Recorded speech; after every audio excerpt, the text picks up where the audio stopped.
Hi folks, in EV news today we have Lucid beginning deliveries in Europe of its 883-kilometre range Lucid Air, Tesla cruising into the Thai market, NIO's 10th battery swap station going live in Europe, NIO reaching its 1,300 battery swap station target for the year, news of a new EV company in Italy, and finally experiments using connected cars and AI to improve traffic problems. First up is an article from Clean Technica, and they're talking about Lucid beginning deliveries in Europe of their record-breaking 883-kilometre range Lucid Air, which looks very nice. The article is from December the 22nd, and they've reported that Lucid has begun deliveries to customers in Europe this week, starting in Germany and the Netherlands, two of the largest EV markets in Europe. The company is quoted as saying that Lucid currently accepts reservations from European customers for all trim level of Lucid Air, by placing a fully refundable reservation starting at €300. They're saying that customers can secure their place in line for Lucid Air Pure, Touring, Grand Touring models when they begin deliveries in their respective countries. The Lucid Air got its official WLTP range this week, which is why they've been able to start deliveries. And the range is a record 883 kilometres, or 549 miles on a full charge. Now, obviously, this isn't the actual range that customers would get using that car. This is the WLTP range, which is some way off from what you'll actually achieve based on road conditions and environmental conditions, heat, warmth, cool, and on all those things, which will affect battery performance. But it is a yardstick to measure performance from different cars on. So 883 kilometres they're stated as having. Now they're also saying that the Lucid Air received its Euro NCAP rating and it earned the highest possible 5 stars, which is great to see. It's saying that Lucid is starting deliveries with the high-end Lucid Air Dream Edition trims. Now the Dream Edition Performance features 2 electric motors producing a combined 828 kilowatts, which is 1,111 horsepower. It's got an electric driving range of 799 kilometers on the WLTP combined cycle. It can accelerate from 0 to 100 kilometers per hour in 2.5 seconds. Really quick. The Dream Edition range, it embodies Lucid's exacting focus on efficiency with an industry-leading electric driving range of up to 883 kilometers on the WLTP combined cycle. Now, the Dream Edition range is also powered by 2 motors producing 969 kilowatts, which is 933 horsepower. Now, aside from its enormous amount of range, the Lucid Air also has a top-of-the-industry fast charging capability, and it's thanks to its 900-volt architecture. It can add 400 kilometers, which is 250 miles, of range in approximately 15 minutes on a 300 kilowatt fast charger.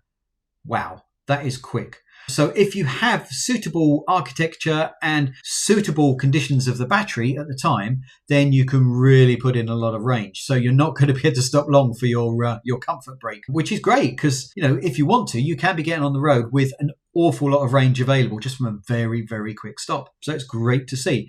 Obviously, this is coming at quite a cost with the Lucid Air, but with this technology coming on board, it will eventually filter down. It's good to see this coming in because eventually this is kind of going to be what will be the norm, hopefully, for other cars. Now, a final thing to share with you about Lucid is news that Lucid and Panasonic have shared that they have teamed up on a multi-year battery procurement partnership. Now, the thing to note about this is that Panasonic used to be Tesla's exclusive battery supplier for many years. Now, Tesla branched out to also use batteries from LG Energy Solutions, CATL, and others. But initially, it was Panasonic. So they have a good pedigree in battery production. So interesting to see that Lucid are partnering with them.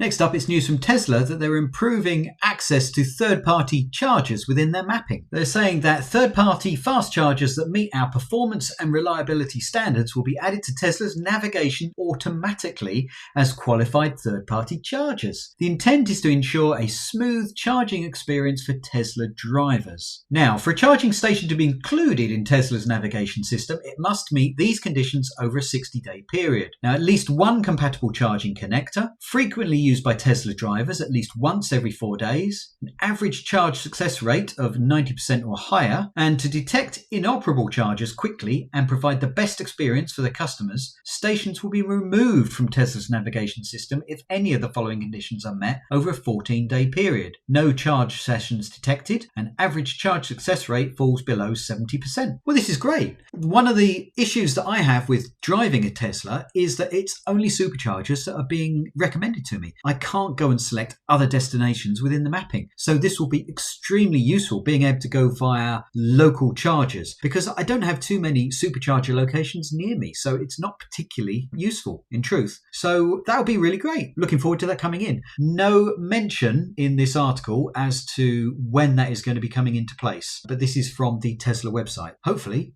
very soon. This next article is also about Tesla, and it's talking about them entering into the Thai market. Now, this article is from The Nation Thailand, and it was from the 7th of December, and they're saying that electric vehicle manufacturer Tesla entered the Thai market today, offering two models at starting prices of less than 2 million baht each, according to an announcement on its website. Now, Tesla began accepting reservations for its Model 3 and Model Y vehicles, saying deliveries will begin gradually in February next year. So that's February this year now. It's released the prices for the Model 3 as, well, the single motor is 1.759 million baht. Let's flick over to currency converter, and we can see that at the current exchange rate, that is £42,292 sterling. So £42,000 approximately for the single motor. The long range is 1.99 million baht, and the performance is 2.309 million baht for the Model 3. And if we're looking at the Model Y, that starts at 1.95 million baht and going up to 2.5 million baht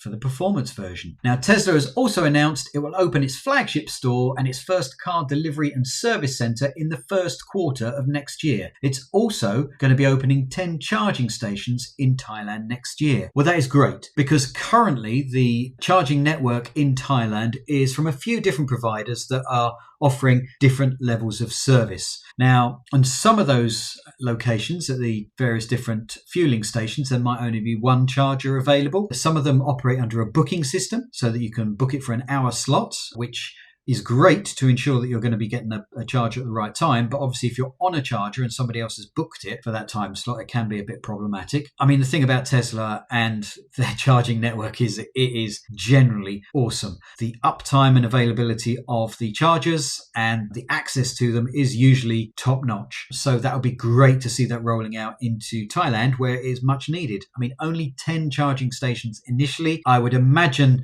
that they will be predominantly in the larger cities, hopefully not all in Bangkok, but they might be sort of around about as well. So maybe Pattaya, Korat, places like that would be extremely welcome. Next up, we've got an article from CN EV Post, and this is about NIO and its 10th swap station in Europe going live. Now, the article is dated the 30th of December, and it's saying, in addition to the 10 battery swap stations already online, NIO has 7 new stations that will be operational in Europe soon. Now, the newest station is located in the Hogenhoorn 1 parking lot in the southern Dutch town of Den Holland, next to the A4 freeway to The Hague, and it's going to serve both local customers and those travelling between the capital Amsterdam and Rotterdam, the country's second largest city. Now, on January the 19th, 2022, NIO's first battery swap station in Norway went online, marking the start of layout of the company's charging and battery swap infrastructure in Europe. And on the 16th of September, NIO Power Europe plant in Budapest saw the first battery swap station roll off the production line, and that was shipped to Germany. So they are making them in Hungary so that they're more local to the source to roll out into Europe. Now, here is a map on this article. The link for the article is down below if you want to look at it yourself, and it's showing where they're currently located and where they're going to be located. So the current ones appear to be in Lillehammer, some around Oslo, Gothenburg, near Stockholm, Utrecht, Düsseldorf, Augsburg, and it appears that the newer ones coming will be Den Hoorn, Berlin, Berlin, Copenhagen, and some others in Norway, including Stavanger. So that appears to be where they're coming online soon. And it's saying that NIO plans to have a cumulative total of 120 battery swap stations in Europe by the end of 2023. So that's quite a growth considering it's only got 10 at the moment. And related to that, let's have a look at the next article, which is talking about NIO's coverage in China. So this article, also from CNEV Post, and this is from December the 31st, says that NIO reaches goal of over 1,300 swap stations in China by the year end. Now they're saying that NIO completed 528 battery swap stations in 2022. It originally had 777 at the start of the year. It's added 528 to that number during the year, which is a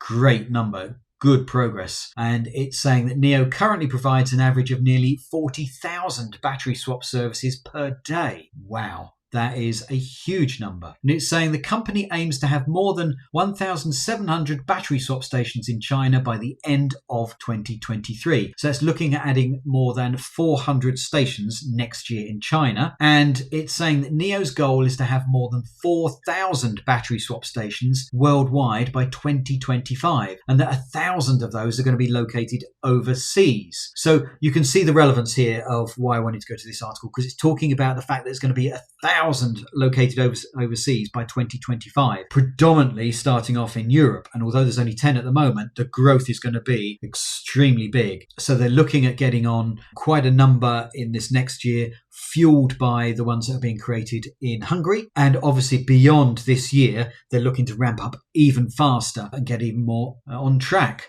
So NIO really rolling out their power swap stations both in China and in Europe. So we're going to see a lot more of those, which is great news for anybody that is thinking of getting a NIO car. Next up, it's an article from TNW, the Next Web, and this is saying, can Italy's first EV company change the country's car culture? Now, this is talking about AEHRA, or AEHRA. Apologies for the pronunciation. I'm not quite sure how that's supposed to be pronounced. And they're saying that AEHRA is Italy's only electric car startup and its secret sauce is aerodynamics. Now, for this article, they've spoken to the CEO and co-founder Hazim Nada, and he's saying, we're not an automobile company, we're an energy transition company. These cars won't look like anything else. We don't see anybody doing what we're doing. We're addressing a question as to whether electric vehicles need to continue to look the way they do. They go on to say the company is developing 2 luxury EVs, an SUV, we need more SUVs, don't we? And a sedan with aerodynamic architecture using ultralight carbon that reduces vehicle weight, which in turn increases battery range. Now, some pictures here that were released, sneaky peeks showing the doors open on AEHRA SUV, a few of the side and the front. It's claimed that a big reveal is coming later this month. Now, the company is critical of wasted space in existing EVs through, for example, large bonnets. So taking up loads of space when you don't need to and not utilizing that for things like a frunk or having a shorter bonnet. So that's good if they're looking to basically rewrite the rulebook about how EVs should be designed. One thing that did strike me as strange is that the company's not making its vehicles itself, but is utilizing European partners and contract manufacturers. Whilst obviously this is a cost-cutting exercise because they don't have to have the manufacturing processes themselves, it does mean that they are beholden to using those suppliers. So there may be issues with availability of the development chain to go and produce those cars. There could be all sorts of problems that they encounter as a result of that. Another thing that struck me from this article is that AEHRA is focused on the luxury market, intending to launch lower priced vehicles in the future. So their 800-kilometer battery range stacks up well against competitors. Now, according to Nada, the planned luxury electric cars will start at between 150,000 euros and 180,000 euros. And that AEHRA aims to manufacture 25,000 vehicles annually. Production is going to begin in the first quarter of 2025, and the vehicles are expected to be delivered directly to customers in mid-2025. So some way off before they're going to be delivered. They're going to cost a lot of money because they are aiming at the luxury market. It'll be good to see another manufacturer coming online if they can get to that stage, because there's plenty of problems that could beset them ahead of that. And I suppose it's good that another one is coming online, but it would be great to see many more lower value cars being produced, so pushing down the cost of the cars overall and bring it into the mass market. Final article that we're looking at, it's connected cars and AI solve many highway traffic congestion issues. Now, this article was from end of November. It's from Clean Technico. So they're saying that connected cars and artificial intelligence could reduce or eliminate most highway congestion. And that's the theory behind a research program called CIRCLES. The acronym that stands for Congestion Impacts Reduction via CAV in the Loop Lagrangian Energy Smoothing. Catchy title, so it's not a surprise that they're using an acronym. Now, according to the website, CIRCLES seeks to reduce instabilities in traffic flow called phantom jams that cause congestion and waste energy. If you've ever encountered a traffic jam for no apparent reason, this is the kind of thing they're looking to do. So where somebody's gone and tapped on their brakes because they've sort of seen something they weren't really prepared for, and you get that kind of bumper effect, knock-on effect rather. That's the kind of phantom jam that they are looking to try and improve through the use of AI. Now, they talk here about prior work on closed course testing demonstrated that phantom jams can be reduced using autonomous vehicle technologies, as well as specially designed algorithms. And the CIRCLES project seeks to extend this technology to real-world traffic, where reducing these negative traffic effects could provide approximately 10% energy savings. So really worthwhile. Now, the idea for CIRCLES comes from an experiment conducted in Japan a decade ago, and drivers in 20 identical cars were asked to drive at a constant speed around a circular track. Now, there is a YouTube clip that is available in this article. You can see that down below if you want to go and have a look at this. The end result from these drivers going around this identical track was, within minutes, clumps of cars were stopped at one part of the track while other drivers were racing to catch up to the cars ahead. They say that humans just aren't very good at operating automobiles under such conditions. And saying, we've all seen it happen. The car in front taps the brakes because a squirrel is crossing the road, or the driver wants to gawk at an accident on the other side of the highway.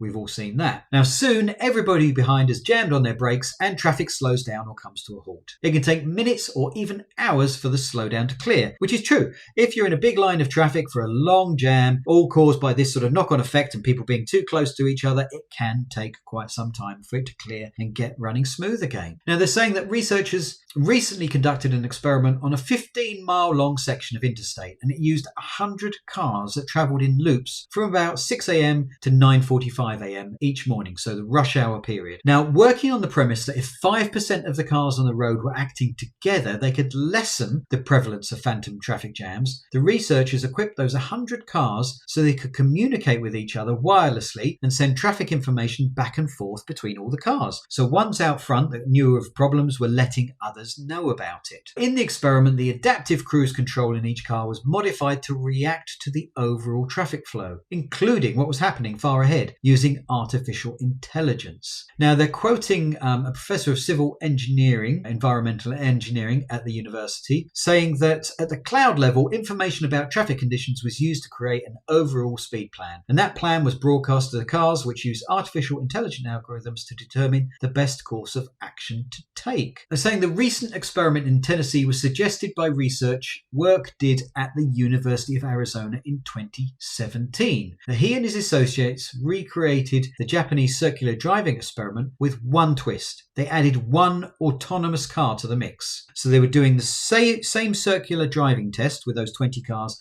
but one of them was autonomous. Now, they're saying that car smoothed the flow of traffic so that there were 98% fewer braking incidents, and that led to a 40% increase in fuel efficiency and a 14% increase in distance driven during the time allotted for the experiment. And there is another video included in this article that you can see the results. The researchers are still crunching the numbers on last week's experiment, but work says it demonstrated that these jams can be reduced through the novel automated vehicle technologies they developed, and it's unquestionable that the enhanced automotive technology can significantly reduce phantom traffic jams when implemented at scale. So that is extremely promising. They're using technology and AI to reduce the impact of our stupidity when we're driving, and the fact that we can just press the brakes at a moment's notice when it's not needed, and then you've got that knock-on effect from people traveling too closely to each other and causing problems. So they're using AI to impact that. Seems a good experiment, and hopefully that technology and the findings will be finding their way onto the road very soon.